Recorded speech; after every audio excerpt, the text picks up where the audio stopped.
السلام علیکم ناظرین، میں ہوں آپ کا ہوسٹ یاسر نقوی۔ آپ دیکھ رہے ہیں پاکستان نیوز اور ہم کہتے ہیں آپ کو پاکستان نیوز میں خوش آمدید۔ امید کرتا ہوں سب خیریت سے ہوں گے اور دعا ہے کہ آپ ہمیشہ خیریت سے رہیں۔ آپ کو پتہ ہے کہ نئے روز ہر دن پاکستان میں سیاست کا ایک نیا جوش ہوتا ہے، ہر پی ڈی ایم کی طرف سے بھی، حکومت کی طرف سے بھی، پیپلز پارٹی کی طرف سے بھی، ہر پارٹی کی طرف سے ایک نئی خبر آ رہی ہوتی ہے۔ تو آج میں آپ کو پاکستان نیوز مطلب کہ پاکستان کی سب سے بڑی 10 خبریں بتاؤں گا، اور جو امپورٹنٹ خبر ہوں گی، سب سے پہلی خبر جو میں آپ کو بتانے جا رہا ہوں وہ یہ ہے: تبدیلی لا رہے ہیں، مشکل کام ہے، اس میں وقت تو لگے گا، وزیر اعظم۔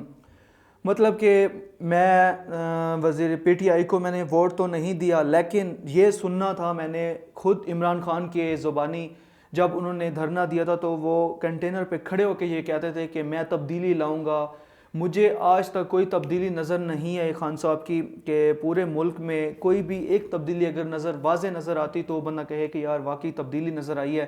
حالانکہ میں خود عمران خان کو سپورٹ کرتا ہوں، ویسے سپورٹ کرنا ایک میڈیا پرسن کے لیے یہ ٹھیک نہیں ہے، وہ پوری ساری پارٹیوں کو سپورٹ کرنا چاہیے اس کو، کیونکہ نیوٹرل ہونا چاہیے ایک میڈیا پرسن کو، لیکن ایک اچھے انسان کو سپورٹ کرنا چاہیے۔ لیکن تبدیلی کی اگر بات کریں تو کوئی تبدیلی پاکستان میں ابھی تک نہیں ہے۔ 4 سال گزر گئے ہیں، تبدیلی کا صرف نام سنا تھا لیکن اس میں عمل کوئی بھی ہمیں نظر نہیں آیا۔ عمران خان ہو یا ہو اس کی ٹیم، تو سارے ہی باتیں کرنے والے ہیں، اس میں کوئی ہمیں اس طرح کی تبدیلی نظر نہیں آئی۔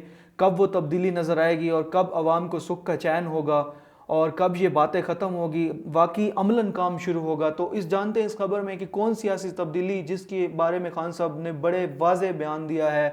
تبدیلی لا رہے ہیں، مشکل کام ہے، اس میں وقت تو لگے گا۔ مطلب کیا مشکل کام ہے؟ اس بات کی سمجھ نہیں آتی کہ خان صاحب ایک طرف سے کہتے ہیں کہ تبدیلی لا رہے ہیں، دوسری طرف سے کہتے ہیں کہ مشکل کام ہے۔ ہر حکومت میں مشکل رہی ہے، لیکن اتنی بھی مشکل نہیں کہ جو تبدیلی ہوتی ہے اس کو بھی بندہ ختم کر دے۔ یہ چیزیں ٹھیک نہیں ہوتی۔ اس خبر میں جانتے ہیں وزیر اعظم عمران خان کا کہنا ہے کہ پاکستان تحریک انصاف کی حکومت ملک میں تبدیلی لا رہی ہے، یہ مشکل کام ہے، اس میں وقت تو لگے گا۔ نیا سال ہاؤسنگ اسکیم کے تحت ایل ڈی اے سٹی میں اپارٹمنٹس کے سنگ بنیاد کی تقریب سے خطاب کرتے ہوئے وزیر اعظم عمران خان کا کہنا تھا کہ پرانا اسٹیٹ کو تبدیلی نہیں آنے دیتا، اسٹیٹس کو نظام میں رکاوٹیں کھڑی نہیں کرے گا تو پیسہ کیسے بنے گا؟ بدقسمتی سے ہم نے اپنی آنکھوں سے سسٹم کو خراب ہوتے دیکھا ہے، نظام بن گیا ہے کہ رشوت دو تو کام ہوگا۔ ان کا کہنا تھا کہ تبدیلی لانے کے لیے وزن عزم اور ارادہ درکار ہوتا ہے۔ جب آپ تبدیلی لا رہے ہوتے ہیں تو اس میں وقت لگتا ہے کیونکہ یہ مشکل کام ہوتا ہے۔ وزیر اعظم نے chairman L D A Imran Munir کو خراج تحسین پیش کرتے ہوئے کہا کہ آپ ادارے میں بڑی تبدیلی لائے ہیں۔ ایل ڈی اے میں آٹومیشن متعارف کروایا۔ ان کا کہنا تھا کہ کاروبار میں آسانی اور کاروباری لاگت میں کمی کے لیے آٹومیشن ضروری ہے۔ سارے سسٹم میں اور برادرے میں آٹومیشن کی بڑی مزاحمت کی جاتی ہے۔ نظام میں آٹومیشن آتے ہی رشوت خود بخود ختم ہو جاتی ہے کیونکہ مشن رشوت نہیں لیتی۔ عمران خان کا کہنا تھا کہ مارچ میں سب سے زیادہ سیمنٹ کی پیداوار ہوئی، تعمیراتی شعبہ چل چکا ہے، اس سے جڑی مزید صنعتیں بھی چل رہی ہیں۔ ان کا کہنا تھا کہ لوگ کہتے ہیں کہ کدھر ہے نیا پاکستان، کدھر ہے مدینہ کی ریاست؟ نیا پاکستان کے لیے ماڈل مدینہ کی ریاست ہے۔ انہوں نے مزید کہا کہ پاکستان میں آج قانون کی بالادستی کے لیے مکمل جنگ چل رہی ہے۔ بڑے بڑے مافیا کو پہلی دفعہ قانون کے تابع کرنے کی کوشش کر رہے ہیں۔ بڑے بڑے سیاسی مافیا اس قانون کی بالادستی کے خلاف مذمت کر رہے ہیں۔ ان کا کہنا تھا کہ یہ اصل میں پاکستان کے لیے ایک فیصلہ کن مرحلہ ہے۔ انشاءاللہ جیسے ہی ہم قانون کی بالادستی کریں گے، معاشرہ آزاد ہو جائے گا۔ وزیر اعظم کا کہنا تھا کہ پاکستان میں چیلنج سے نمٹنے کے لیے ہمیں اپنے آپ کو تبدیل کرنا ہے۔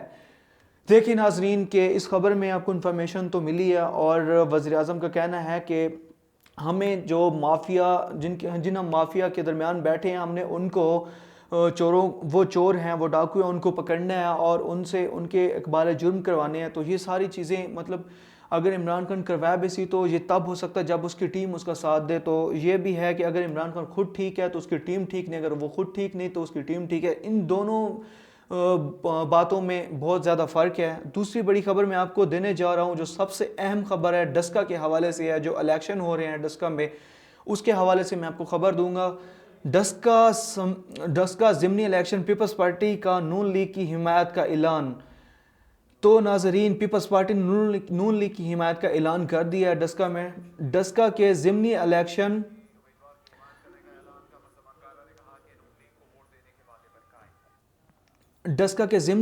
میں پیپلز پارٹی نے مسلم لیگ نون کے امیدوار کی حمایت کا اعلان کیا ہے۔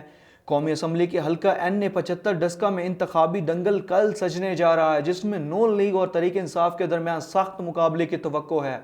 مسلم لیگ نون کی جانب سے نوٹیفیکیشن افتخار، جبکہ پاکستانی تحریک انصاف کی جانب سے علی اسجد ملہی میدان میں ہیں، اور دونوں امیدوار کی جانب سے ضمنی الیکشن میں کامیابی کے دعوے کیے جا رہے ہیں۔ اب الیکشن سے چند گھنٹے قبل پیپلز پارٹی نے پاکستان مسلم لیگ نون کے امیدوار نوشین افتخار کی حمایت کا اعلان کیا ہے۔ پیپلز پارٹی کے رہنما قمر زمان کائرہ کا اس حوالے سے کہنا ہے کہ نون لیگ کو ووٹ دینے کے اپنے وعدے پر قائم ہیں۔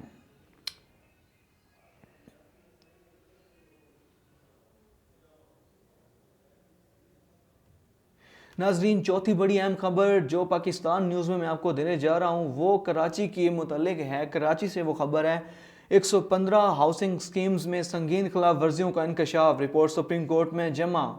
سپریم کورٹ کی جانب سے کراچی کی ہاؤسنگ اسکیمز پر وفاقی تحقیقاتی ادارے FIA کو دی گئی انکوائری رپورٹ مکمل کر لی گئی۔ سپریم کورٹ نے ہاؤسنگ اسکیموں سے متعلق انکوائری FIA کو دی تھی، جس کی رپورٹ سپریم کورٹ میں جمع کرائی گئی ہے۔ FIA حکام کا بتایا کہ کراچی کی 164 ہاؤسنگ اسکیمز کی انکوائری کی، جن میں سے 115 ہاؤسنگ اسکیمز میں سنگین خلاف ورزیاں پائی گئی ہیں، جن پر ان کے خلاف مقدمات درج کرنے کی سفارش کی گئی ہے۔ حکام کے مطابق ان ہاؤسنگ سوسائٹیز میں کرپشن، غبن قبضے، جعلی قائلوں سمیت دیگر سنگین باضابطگیاں ہیں۔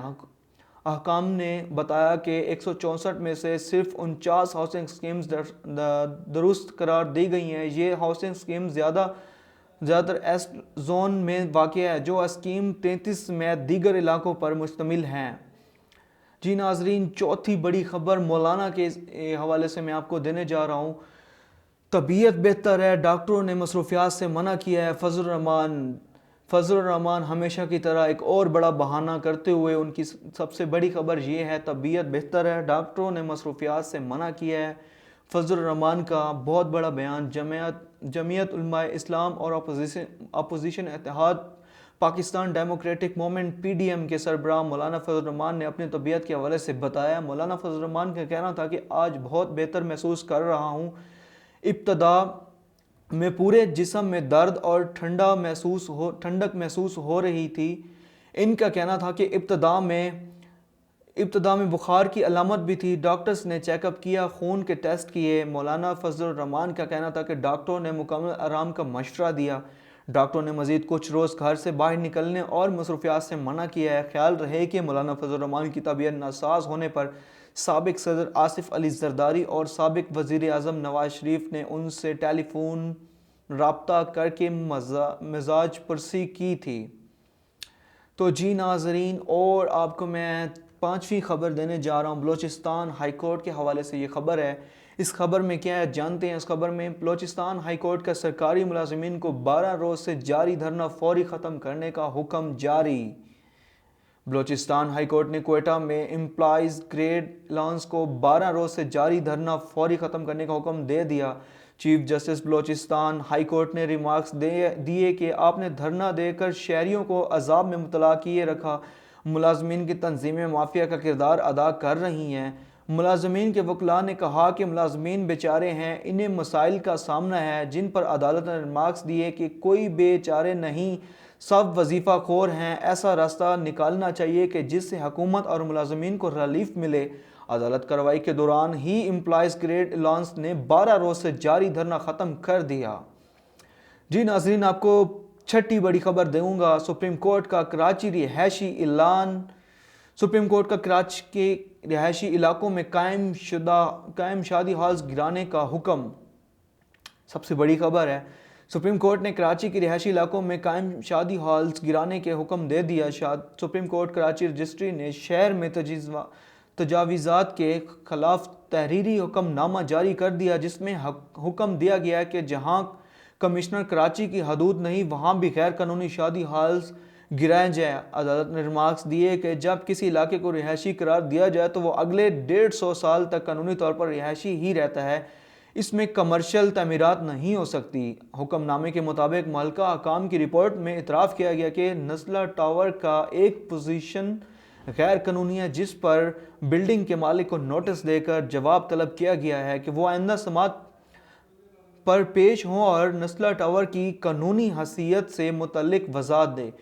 تحریری حکم نامے کے مطابق متعلقہ ادارے آئندہ سماعت پر کراچی سرکولر ریلوے کی بحالی سے متعلق پیش و رفت رپورٹ پیش کریں۔ عدالت نے کمشنر کراچی کو کڈنی ہل کے آس پاس تمام غیر قانونی تعمیرات ختم کرنے کا حکم بھی دے دیا۔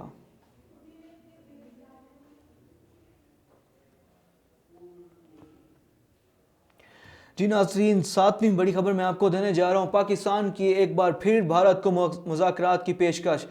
پاکستان کی طرف سے، جیسا کہ ہر دفعہ پاکستان کی طرف سے بھارت کو مذاکرات کی پیشکش ہوتے ہیں، اس دفعہ پھر پاکستان نے بھارت کو مذاکرات کی پیشکش پاکستان نے ایک بار پھر بھارت کو مذاکرات کی پیشکش کر دی۔ ترجمان دفتر خارجہ زید حفیظ چودھری کا ہفتہ وار پریس بریفنگ دیتے ہوئے کہنا تھا کہ بھارت سے بات چیت کرنے کے لیے تیار ہیں، بھارت سے کشمیر سمیت تمام معاملات بات چیت سے حل کرنا چاہتے ہیں، لیکن بات چیت باہمی ہونی چاہیے اور بنیادی تنازعات پر ہونی چاہیے۔ زید حفیظ چودھری کا کہنا تھا کہ بھارت سے تنازعات کا بات چیت کے ذریعے حل ضروری ہے اور بات چیت سے ہی مسائل کا حل نکالا جا سکتا ہے۔ ان کا کہنا تھا کہ قیدیوں کا معاملہ آسانی ہمدردی کی بنیاد پر حل ہونا چاہیے۔ پاکستان 2 سال سے سارک کانفرنس کے لیے کوشش کر رہا ہے، تاہم سارک کانفرنس اور ہائی کمشنرز کی واپسی فی الحال خارج از امکان ہے۔ ترجمان دفتر خارجہ کا کہنا تھا کہ پاکستان نے بھارت کے ساتھ مذاکرات سے کبھی انکار نہیں کیا۔ عالمی برادری دونوں ممالک کے درمیان تنازع کو مد نظر رکھتے ہوئے گفتگو کرے۔ انہوں نے کہا کہ پاکستان اور بھارت کے درمیان جموں کشمیر سب سے بڑا مسئلہ ہے۔ دونوں ممالک کے مابین متعدد بار مذاکرات ہو چکے ہیں۔ مسئلہ کشمیر کے حل کیے بغیر خطے میں امن ممکن نہیں۔ ناظرین، آج کے لیے اتنے کافی۔ مجھے اپنے دعاؤں میں یاد رکھیے۔ اگلی ویڈیو میں ملتے ہیں۔ اللہ حافظ۔